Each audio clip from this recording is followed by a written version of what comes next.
जय हिंद। आज हम लोग नेगोशिएबल इंस्ट्रूमेंट्स एक्ट 1881 के अंतर्गत एमसीक्यू हम लोग देखेंगे। यानी परक्राम लिखत अधिनियम 1881 का ये अधिनियम है। इसमें संशोधन किया गया था 2018 में। इससे संबंधित हम लोग मल्टीपल चॉइस क्वेश्चन से देखेंगे। तो हम लोग देखते हैं पहला क्वेश्चन है कि चेक है। ऑप्शन है वचन पत्र, प्रोमिसरी नोट, विनिमय पत्र, बिल ऑफ एक्सचेंज, दोनों क एवं ख, उपरोक्त में से कोई नहीं। तो इसका आंसर हो जाएगा विनिमय पत्र, बिल ऑफ एक्सचेंज। चेक जो है एक बिल ऑफ एक्सचेंज होता है, विनिमय पत्र। अगला हम लोग देखते हैं धारा 138 परक्राम लिखत अधिनियम का यह अपराध तब समनीय है जब, ऑप्शन है चेक की राशि 1 लाख रुपये तक हो, जब चेक की राशि 5 लाख रुपये तक हो, जब चेक की राशि 10 लाख रुपये तक हो, किसी भी राशि का चेक हो। तो इसका आंसर हो जाएगा किसी भी राशि का चेक हो। धारा 138 NIA act, negotiable instrument act का यह अपराध तब समनीय होता है जब किसी भी तरह की राशि, किसी तरह की चेक जो किसी भी राशि का हो। थोड़ा हम लोग इसके बारे में और जान लेते हैं, ये समनीय के बारे में। अगर आप एनआई एक्ट के अंतर्गत सेक्शन 147 अगर सेक्शन देखेंगे तो इसके अंतर्गत जो है, इस अधिनियम के अंतर्गत जितनी दंडनीय है प्रत्येक अपराध समनीय होगा। इसकी पूरी अगर लाइन देखा जाए सेक्शन 147 का, 147 का, तो उसका है कि ऑफेंसेज टू बी कंपाउंडेबल, यानी अपराध का समनीय होना सीआरपीसी 1973 में किसी भी बात के होते हुए भी इस अधिनियम के अधीन दंडनीय प्रत्येक अपराध समनीय होगा, यानी कंपाउंडेबल होगा। अगला हम लोग देखते हैं क्वेश्चन। न्यायालय धारा 138 परक्राम लिखत अधिनियम के अपराध का संज्ञान किस आधार पर लेगा? ऑप्शन है पुलिस रिपोर्ट के आधार पर, परिवाद के आधार पर, मजिस्ट्रेट के स्वयं के ज्ञान के आधार पर, अन्य के ज्ञान के आधार पर। तो इसका आंसर हो जाएगा परिवाद के आधार पर। न्यायालय जो है धारा 138 परक्राम में लिखत अधिनियम के अंतर्गत अपराध का संज्ञान जो है परिवाद के आधार पर लेगा, कंप्लेंट के आधार पर लेगा। अगला हम लोग देखते हैं, यदि कंपनी की ओर से जारी चेक अनादृत हो जाता है तो क्या कंपनी का संचालक दायित्व के अधीन होगा? ऑप्शन है हाँ, दायित्व होगा यदि उस समय वह कंपनी का प्रभारी था और कंपनी के कार्यभार के संचालन के लिए उत्तरदायित्व था। नहीं, सिर्फ कंपनी का दायित्व है, नहीं संचालक का दायित्व नहीं है, उपरोक्त में से कोई नहीं। तो इसका जो आंसर हो जाएगा क, हाँ दायित्व होगा।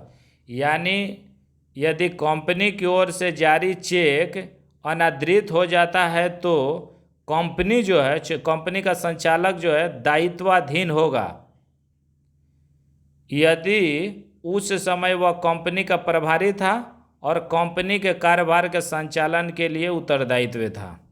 तो इसका आंसर हो जाएगा क। अगला हम लोग देखते हैं, परक्राम में लिखत अधिनियम 1881 की धारा 138 में अधिकतम कारावासीय दंड एवं अर्थदंड है। ऑप्शन है, ऑप्शन 1 क में है कि 1 वर्ष एवं चेक की राशि, ख में 2 वर्ष एवं चेक की राशि, ग में 1 वर्ष एवं चेक की राशि का 2 गुना और घ में 2 वर्ष एवं चेक की राशि का 2 गुना। तो इसका आंसर हो जाएगा घ, 2 वर्ष एवं चेक की राशि का 2 गुना। नेगोशिएबल इंस्ट्रूमेंट्स एक्ट 1881 की धारा 138 में अधिकतम कारावासीय दंड एवं अर्थदंड का जो प्रावधान है वो 2 वर्ष का है और चेक की राशि का 2 गुना अर्थदंड। अगला हम लोग क्वेश्चन देखते हैं,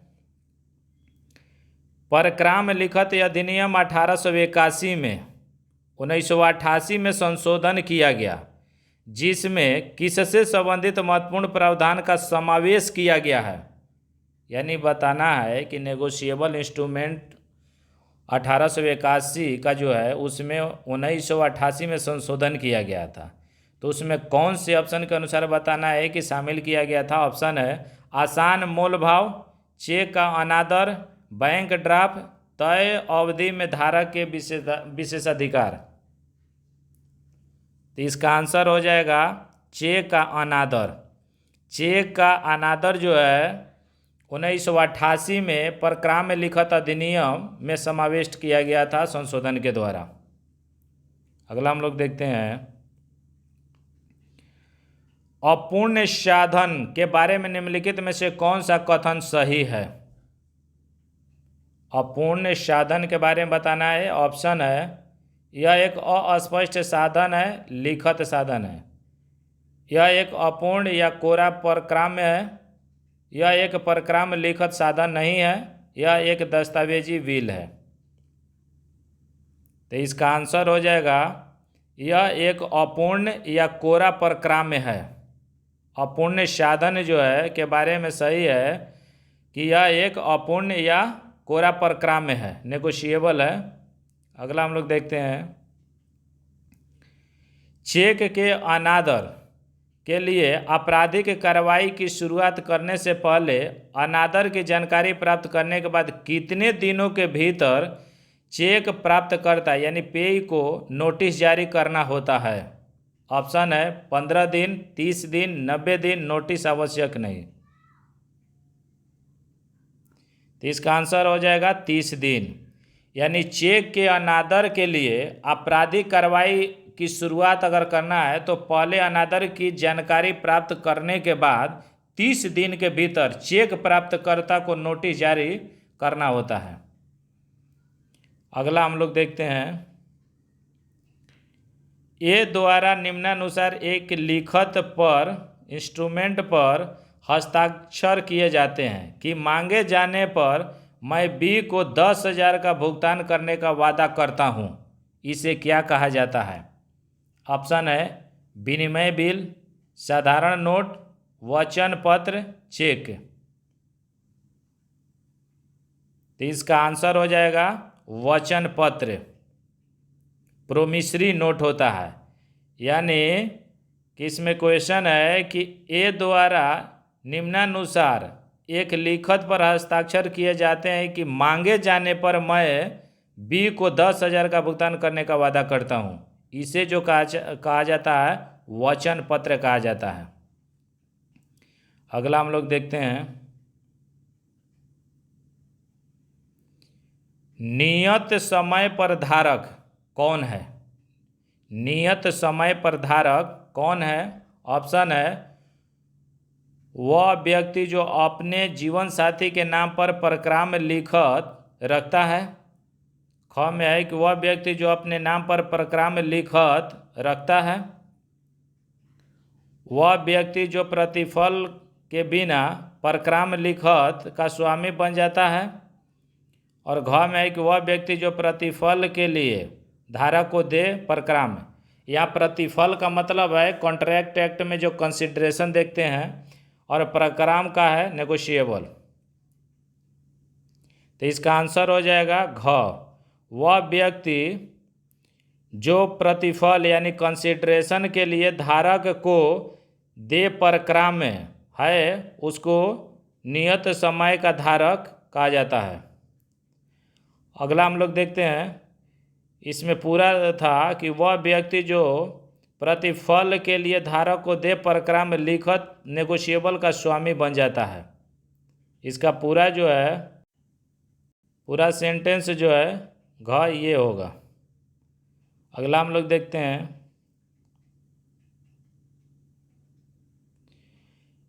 इनमें से किस मामले में उच्चतम न्यायालय ने यह आदेश दिया कि चेक अनादर की शिकायत उस स्थान पर दायर की जा सकती है जहां चेक जमा किया गया था, न कि वहां जहां से चेक जारी किया गया था।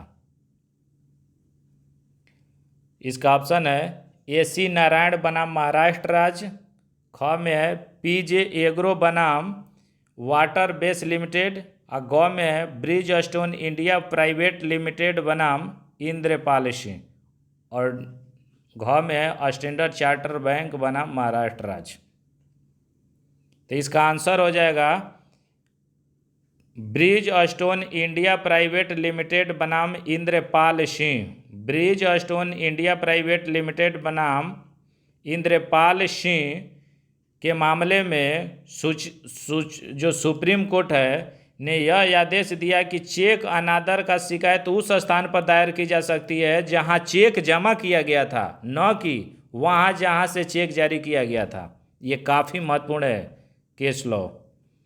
अगला हम लोग देखते हैं, परक्राम में लिखित अधिनियम की धारा 26 के प्रावधानों के अनुसार ऑप्शन है क में है कि एक नाबालिग लिखित का आहरण कर सकता है जिससे उसके साथ साथ सभी पक्ष उसके लिए बाध्य होते हैं।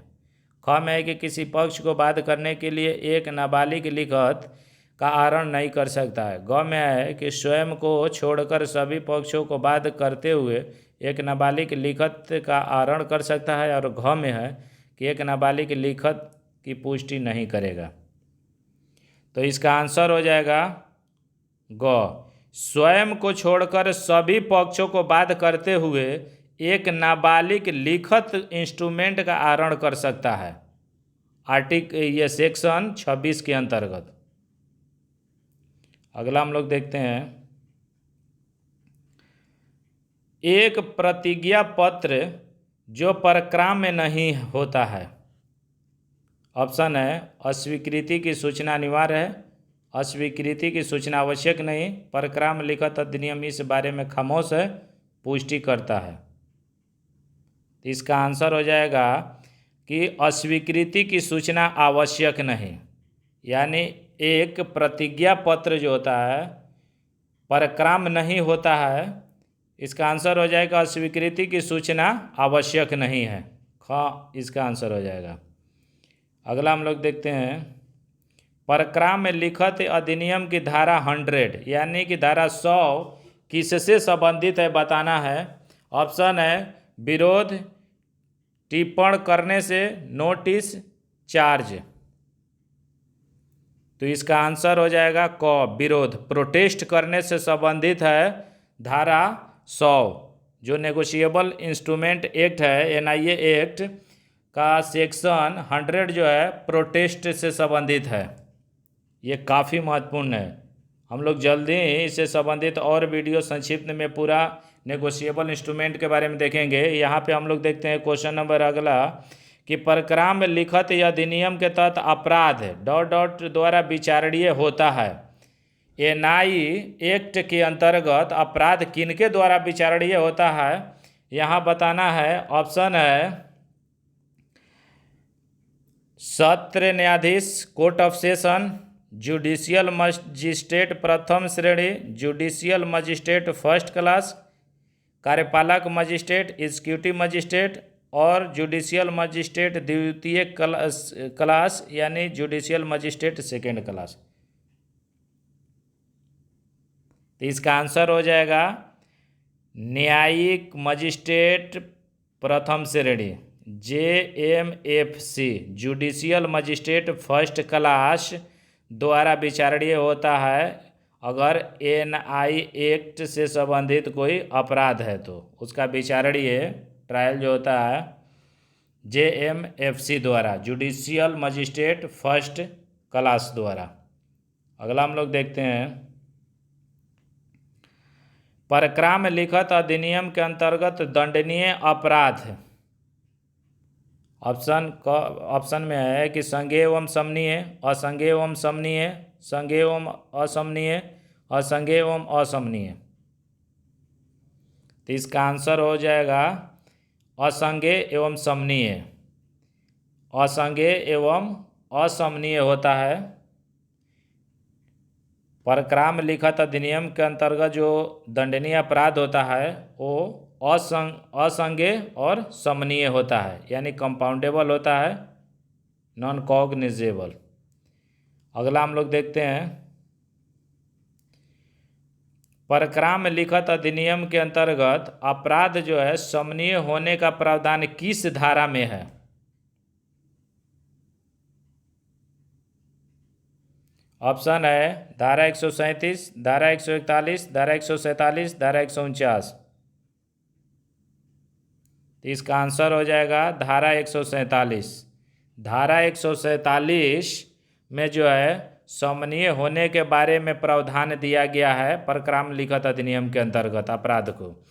अगर हम लोग 147 के बारे में हम लोग देखें तो इसमें कहता है, इसका टाइटल है कि ऑफेंसेज टू बी कंपाउंडेबल, यानी not with standing anything content in the CRPC 1973 every offences punishable under this act shall be compoundable, यानी प्रत्येक अपराध समनीय होगा, कंपाउंडेबल होगा। जिसे हम लोग अगर CRPC की बात करें तो CRPC में हम लोग में सेक्शन देखते हैं 320, जिसमें कंपाउंडेबल और नॉन कंपाउंडेबल के बारे में विस्तार से उसमें दिया है। हम लोग बाद में उसके बारे में बात करेंगे। और अगला क्वेश्चन देखते हैं, धारा 139 एवं 118 NI एक्ट के अंतर्गत उपधारणाओं को खंडित करने हेतु अभियुक्त को यानी एक्यूज्ड को क में है कि प्रतिफल का अभाव प्रत्यक्ष प्रमाण द्वारा ही साबित करना चाहिए। ख में है कि प्रतिफल का अभाव युक्तियुक्त संदेह के परे प्रमाणित करना चाहिए। ग में प्रतिफल में कुछ अपराध देना ही चाहिए। और घ में अधिक संभावनाओं की प्रबलता के सिद्धांत के आधार पर उपधारणाओं को खंडित किया जा सकता है। तो इसका आंसर हो जाएगा घ। अधिक संभावनाओं की प्रबलता के सिद्धांत के आधार पर उपधारणाओं को खंडित किया जा सकता है, रिवोकेबल है। यानी कि धारा 139 और धारा 118 NI एक्ट के अंतर्गत जो प्रिजम्पशन है उपधारणाओं को खंडित करने तो अभियुक्त को अभी अधिक संभावनाओं की प्रबलता के सिद्धांत के आधार पर उपधारणाओं को खंडित किया जा सकता है। अगला हम लोग देखते हैं, NI एक्ट 1881 के अंतर्गत ऐसी लेखबद्ध लिखत जिसमें एक निश्चित व्यक्ति को या उसके आदेशानुसार या उस लिखत के वाहक के धन को एक निश्चित राशि संदत्त करने का उसके रचयिता द्वारा हस्ताक्षरित अशर्त वचन अंतर्विष्ट हो, वह है। क्या होता है बताना है यहाँ पे। ऑप्शन है वचन पत्र, विनिमय पत्र, मुद्रा नोट, छंटित चेक। तो इसका आंसर हो जाएगा वचन पत्र।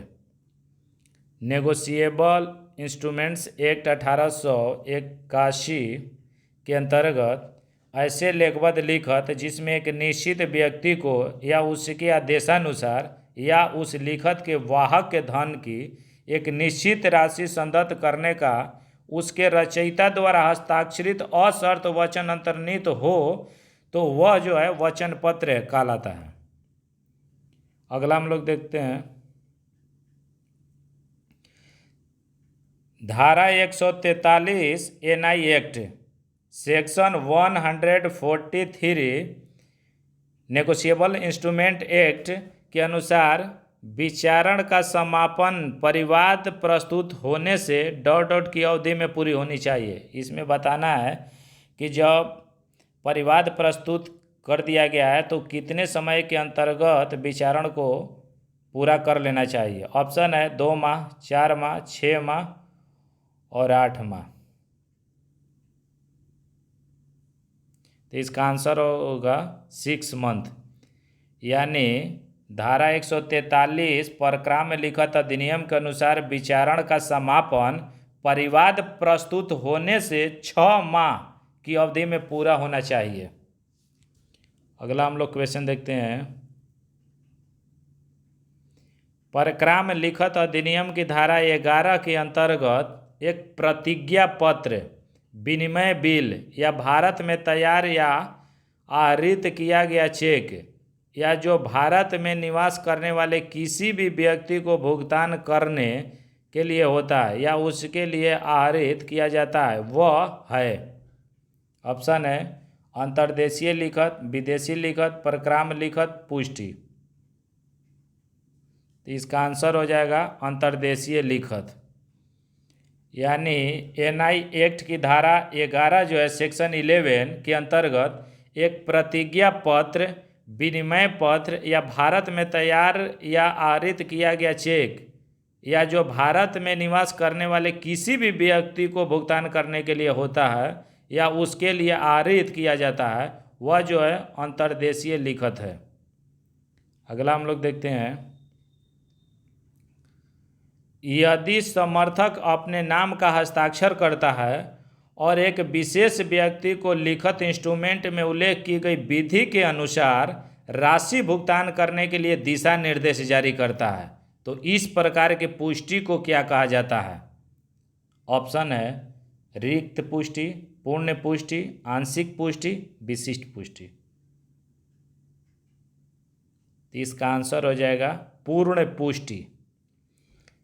यानी यदि समर्थक अपने नाम का हस्ताक्षर करता है और एक विशेष व्यक्ति को लिखत मतलब इंस्ट्रूमेंट्स में उल्लेख की गई विधि के अनुसार राशि भुगतान करने के लिए दिशा निर्देश जारी करता है तो इस प्रकार की पुष्टि को पूर्ण पुष्टि कहा जाता है। इसका आंसर ख हो जाएगा। अगला हम लोग क्वेश्चन देखते हैं, प्रत्येक प्रतिज्ञा पत्र या विनिमय बिल जो मांग पर, निरीक्षण पर या प्रस्तुतिकरण पर भुगतान के लिए प्रस्तुत नहीं किया जाता है, जिस दिन भुगतान के लिए प्रस्तुत किया जाता है उसे ... दिन के बाद परिपक्वता पर होगा। ऑप्शन है 5वें, 15वें, 30वें, 3वें। तो इसका आंसर हो जाएगा 3वें। यानी प्रत्येक प्रतिज्ञा पत्र या विनिमय पत्र जो मांग पर, निरीक्षण पर या प्रस्तुतिकरण पर भुगतान के लिए प्रस्तुत नहीं किया जाता है, जिस दिन भुगतान के लिए प्रस्तुत किया गया है उसे 3वें दिन के बाद परिपक्वता पर होगा। अगला हम लोग देखते हैं, धारा 143 परक्राम्य लिखत अधिनियम के अनुसार विचारण का समापन परिवाद प्रस्तुत होने से ... माह की अवधि में पूरी होनी चाहिए। ऑप्शन है 2 माह, 4 माह, 6 माह, 8 माह। तो इसका आंसर हो जाएगा 6 मंथ। धारा 143 एनआई एक्ट के अनुसार विचारण का समापन परिवाद प्रस्तुत होने से 6 मंथ की अवधि में हो जाना चाहिए। अगला हम लोग देखते हैं, धारा 138 परक्राम्य लिखत अधिनियम के अधीन अपराध का संज्ञान उस क्षेत्रीय अधिकारिता वाले मजिस्ट्रेट द्वारा लिया जा सकता है। ऑप्शन है क में है कि चेक जारी करने वाले स्थान, ख में वैधानिक नोटिस की तामीली का स्थान, ग में वह स्थान जहां परिवादी ने चेक को बैंक में नकदीकरण के लिए प्रस्तुत किया हो और घ में वह स्थान जहां चेक उस बैंक द्वारा अनाधिकृत किया गया हो जिस पर उक्त चेक देय है। तो इसका आंसर जो हो जाएगा घ हो जाएगा। यानी वह स्थान जहां चेक उस बैंक द्वारा अनादृत किया गया हो जिस पर उक्त चेक देय है। धारा 138 एनआईए एक्ट के अधीन जो अपराध का संज्ञान है उस क्षेत्रीय अधिकारिता वाले मजिस्ट्रेट द्वारा लिया जा सकता है जहां चेक उस बैंक द्वारा अनादृत किया गया हो जिस पर उक्त चेक देय है। अगला हम लोग देखते हैं,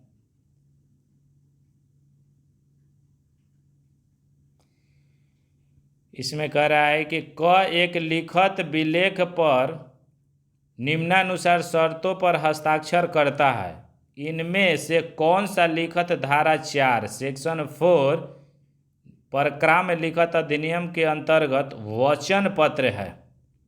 ऑप्शन है क में है कि मैं ख को या उसके आदेशानुसार ₹500 संदत अदा करने का वचन देता हूँ। ख में है मैं ख को रुपये 5,000 और वे अन्य सब राशियों को उसे शुद्ध होंगी संदत अदा करने का वचन देता हूँ। ग में है मैं ख को रुपये 5,000 और उनमें से पहले वह धन काट कर जिसका वह मुझे देनदार हो संदत अदा करने का वचन देता हूँ। और घ में है कि ग के साथ अपने विवाह के 7 दिन के पश्चात मैं ख को 5,000 रुपये अदा करने का वचन देता हूँ। तो जो इसका आंसर हो जाएगा क हो जाएगा।